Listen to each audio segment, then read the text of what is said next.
And now back to Matthew Hatfield and that evil basketball coach. Blast you, Ed Young!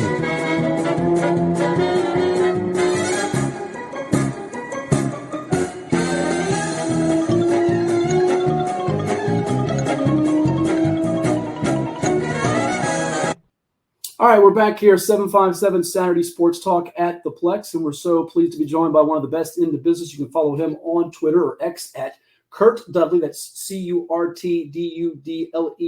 He's a Valley League Baseball Hall of Famer, all sports coverage for the Dukes of JMU in his 36th season, the Director of Broadcast Services Emeritus. Curt, good to have you on the show. We used to talk to you at Radio Watch, but now we're doing it through the, I guess you could say, telecommunication style of podcasting and various platforms. But how's life treating you so far this year in this fun football season for the Dukes, undefeated here in October? It has been fun. I do apologize. I got a little bit of a gravelly voice here this morning. When you have a 4-year-old grandson, you know what he likes to give you? Germs, right? So that's kind of what I'm dealing with right now. But Coach Young, good to see you again. It's been a number of years, of course. Hey, Curt, great to see you too. And I empathize with you because speaking of germs, I got to sit next to this guy every Saturday, and you see the paraphernalia that he wears and whatever. So I'm surprised I don't have some kind of disease right now. I don't have many teams I root for, but when the Arizona Diamondbacks are in the World Series for the first time in 22 years, when they beat his Yankees in a thrilling 7-game series, I thought they had no chance when they lost 9 straight in August. You got to celebrate in some way, shape, or form, right? I understand that. Yeah, no problem. Yeah, you know, and Curt, every once in a while. Yeah. And Curt, the other thing I told him was it's the first time in the history of baseball, AAA team is in the World Series.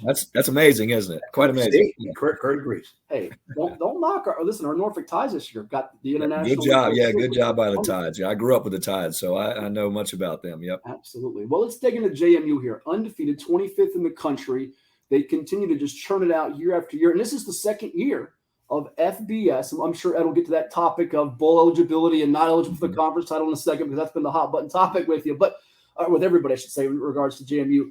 But Curt Cignetti's got a group here that has won a lot of close games. If you look at, I think it's 4 or 5 games, Curt, by 7 points or less.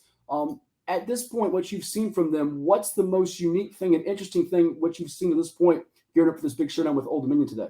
Well, I think one of the underlying stories to this whole season is coming into the year, Coach Cignetti expressed a lot of concern, not about his frontline guys on the defensive line, but what depth there was. There was not a lot of developed depth. And so that unit was the one that seemed to be the most of concern to Coach Cignetti. But yet, without that depth, they've still been the dominant factor, the dominant unit, week in and week out, the most dependable. So that, to me, has been really the key story, kind of the fulcrum of what this season has been for JMU. And it all starts right there with the nose tackle in James Carpenter, a former walk-on. He was seen when Coach Cignetti was at Elon, but shows up at James Madison, and he has just had a tremendous career and continues to lead that. And then there's just been a turnover of defensive linemen in the last several years. There's a lot of talk about the quarterbacks that have gone through the last several years. Many of those were the transfers, but that year in and year out, dominant defensive tackle, defensive end, that has been a hallmark too for what the Dukes have been able to do the last several years. And just coming in, I thought, they're going to find situations where they're going to wear down a little bit, because you like to have, 8, 9, 10 guys that you can rotate through, and they're not necessarily doing that. So there's a lot of stamina going on, and let's see if it can hold up here as we get in towards November.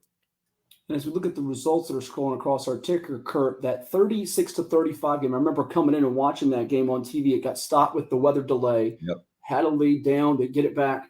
They're playing UVA in Charlottesville. I thought that was a really seminal moment for this team, because they had some close games that followed with Troy, Utah State, which was a really tricky spot, going all the way across the country, South Alabama by 8 points. Tell me what that game did and what it revealed to you about this team, be it offensively, defensively, special teams-wise, or just in general.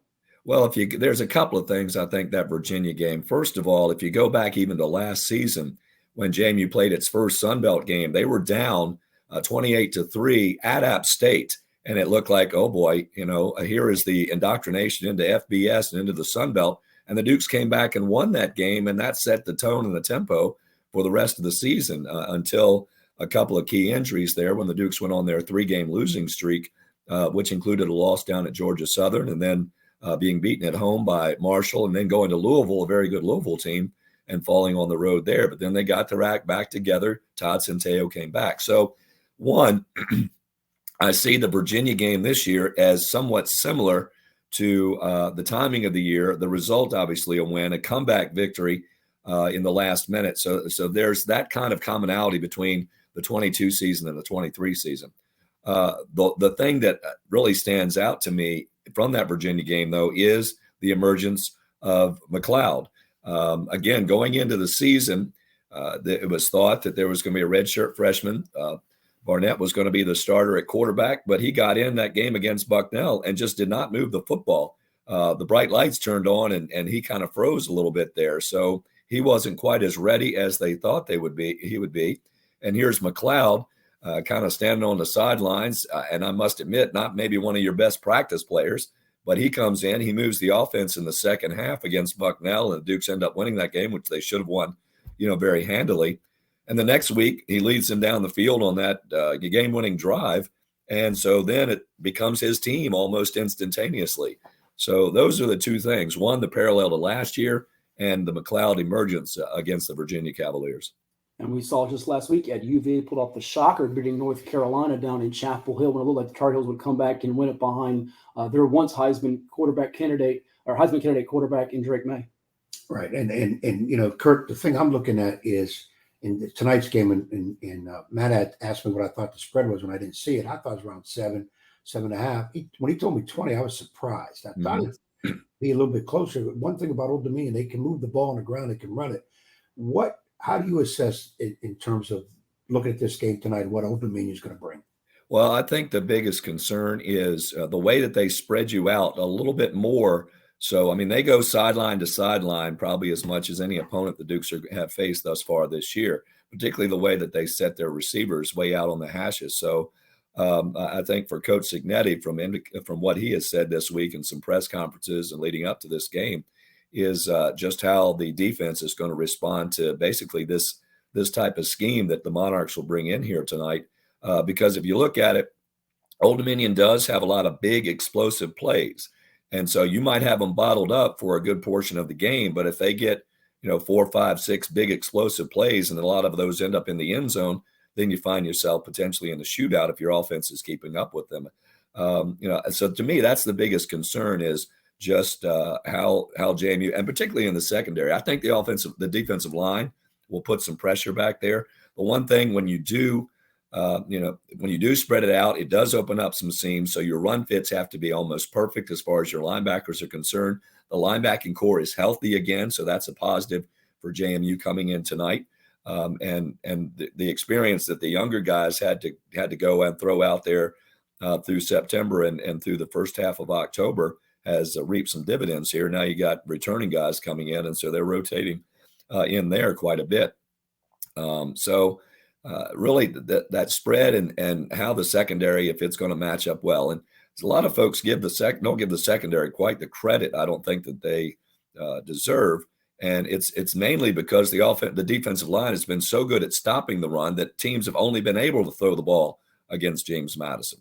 It looked like last week in its last ball game against Marshall that they were going to be able to run the football, even though they didn't have Ali was not there because he was hurt, but they got 35 yards out of a couple of runs, and that JMU doesn't give up 35 yards in a ball game. Ended up they only gave up -4. So, they stuff it, and that's because they're getting to the quarterback and Jalen Green. The defensive end is having a phenomenal year with a lot of sacks, a lot of tackles for loss. That offsets it a little bit. But, I say all that. As things get spread out, that does open things up a little bit. So you're going to have to be sure tackling on any run play and make sure that you're locking down with those receivers. And I know they'll bunch them up. And when they bunch them up, it's very easy for somebody to get lost in that coverage. And boom, you've got a big play for Old Dominion. And as Curt made a great point there, at 9 different players for JMU on the defense with an interception, led by the 3 for Francis Meehan. Nobody with more than 1 for Old Dominion's defense, although the local product in Lamarion James from Indian River High School is certainly an explosive player we've seen do some things on defense and special teams for the Monarchs. Yeah, Curt, I'm also looking at this from a rivalry standpoint. Mm-hmm. Obviously, Old Dominion, JMU, very familiar. Fan bases all over the place, fans in both towns. How much does that play a role in this? You have JMU 7-0, looking good, nationally ranked. Old Dominion still trying to find their way, 4-3 at this point, trying to just get bowl eligible, not going for no national title, whatever. How much does all that maybe play a role in this in terms of, looking over your game notes during the week? Well, I think that one, we knew this was going to be a rivalry game, and when JMU and JMU and Old Dominion got in the Sun Belt together, boom, it was instantaneously a rivalry. There was no question.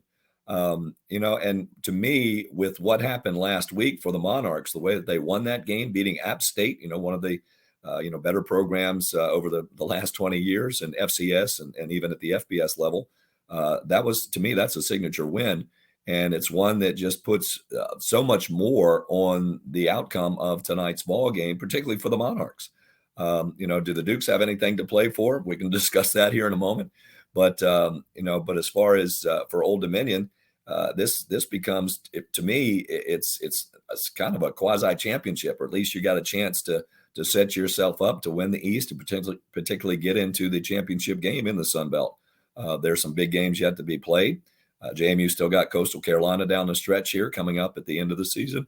App State as well. App State's at home. Coastal's on the road. So there's a lot of football yet to be played. But, Old Dominion can position itself here. As far as the JMU side of things, I think the one thing that Curt Dudley does pretty well is he doesn't forget history. And I think he preaches that a lot to the student athletes. And with that, they feel a sense of responsibility to play well. And even though, there's not been but the one contest between the two programs with the current generation of football players on both sides of the field tonight, I'm sure the same there at Old Dominion. They know that this is a big game for the alumni that you're playing for, beyond that. And coaches will tell you too, I'm sure Coach Young, that too, these rivalries, they help you to kind of gear up to get ready. But once the whistle sounds, it becomes just its own entity, and things will play out from there. But I think it's going to be a fever pitch at Bridgeport Stadium with the 8:00 start. Fans are going to have a whole day to kind of lube up and get ready for tonight's ball game. So it's going to be fun. I think it's going to be fun for both the Monarch fans and the JMU fans tonight in Harrisonburg. And we're looking forward to it. You can watch it ESPNU 8 p.m. Make sure you follow Curt Dudley on Twitter or X at Curt Dudley. You see the name on the screen at CurtDudley for all your JMU updates. So many fans and alums across the Commonwealth, whether they're rooting for Old Dominion or James Madison, they just love good football between two quality programs. And Curt, my last one before I let Ed finish up with that elephant in the room with JMU in a second with you. Yeah. That stat that flashed on the screen, I'm flipping around a bunch of games last week, and ODU was playing Appalachian State on NFL Network, which was great to see because now having that visibility for the Monarchs programs and everybody in the Sun Belt, whether it be ODU, App State, JMU, you fill in the blank. They were 0 for 9 on fourth downs until that conversion where they scored. They got behind their home crowd to get that comeback win. How much do you think the home crowd is an edge for JMU tonight, and how do the Monarchs go about neutralizing that? I'm sure converting third and fourth downs, if they get to that point, is going to be a big deal to quiet the big JMU faithful that'll be there. I think there is, if you're a visiting team, one is if you're hanging with JMU into the third quarter or, late in the third, early in the fourth, if you're hanging with them, here is something that we're still, as a football nation, so to speak, we're still working on.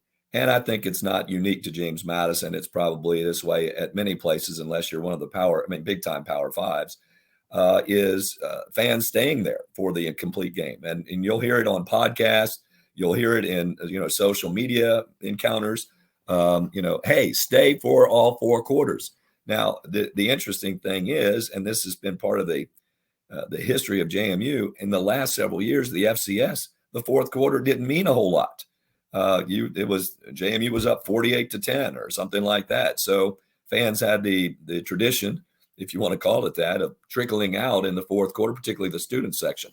And so it's a matter of the way you neutralize is to be in the game in the third, late in the third quarter, because fans will trickle out of there. Now I don't know what to expect tonight. This is a late game, the 8:00 start. All the other games have been at noon here. The 6:00 game, Bucknell, but everything else that's been on national television has been a noon start. And they've stayed pretty well. Now, a couple of weeks ago, it was a blowout against Georgia Southern. But, I think that's the key, is just keeping them in the stands. And that is just something that JMU fan engagement and marketing and and other alums and the guys that come in and wear purple and gold all the time. They're trying to preach to that crowd to stay in the pews until the sermon is done, guys. That's a good way of putting it, Ed. Yeah, you can, but Curt, we got to address it.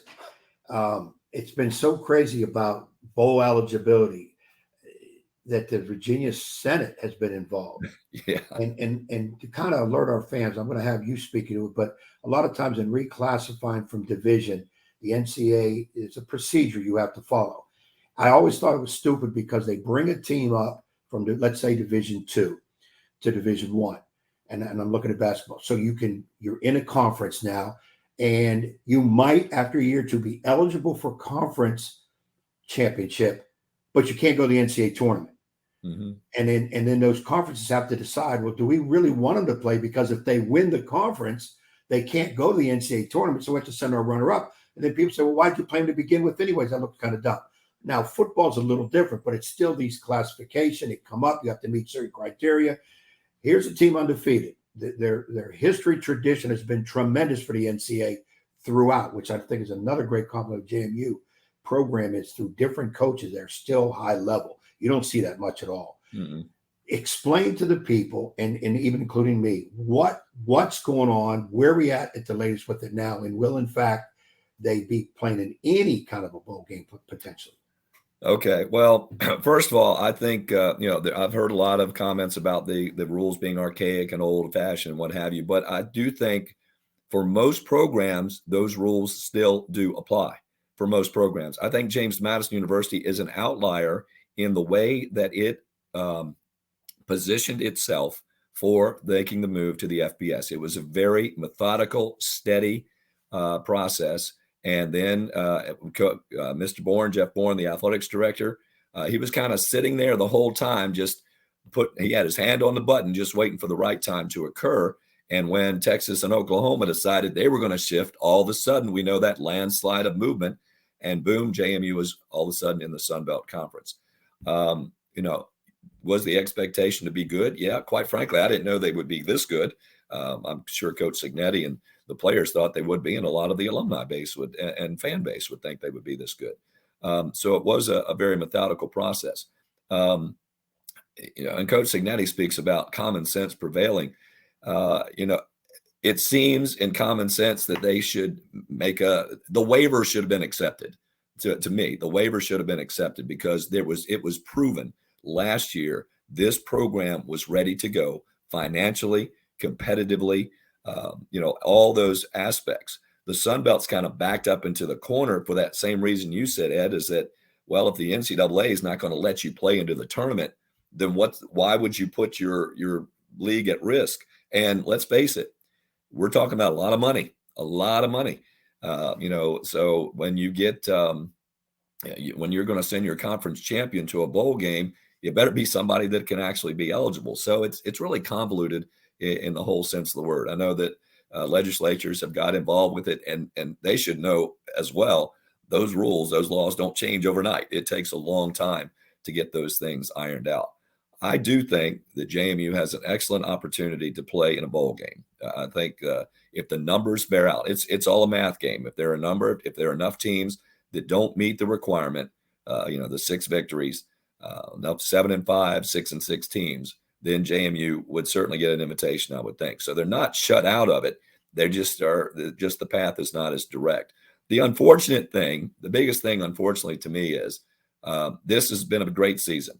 If it continues on the path in which it is going, then you're going to get certainly a lot more national exposure. You're going to get a lot of conversation. And, the New Year's 6 opportunity, that's the biggest thing. That's a huge opportunity. Is this you want to be able to say you can do that time and time again, but that's in the future. We don't know. Right now is what's important. And for those current players who have gone through a heck of a lot during their tenure, whether they've transferred in or with JMU originally, because many of them, went through the COVID experience as well. So for the JMU student athletes right now, they've faced a lot, even though they've had great success. They have done it with the uphill climbs like no other programs or very few programs have had to do before. under those circumstances. That's not to take away from anybody that's won a national championship or done anything or won a ball game for that matter. We know there's a lot of work that goes into it, but that's where it hurts the most is you got that fan base and those student athletes that are here for their one shining moment, and they may not get that opportunity because of the rule.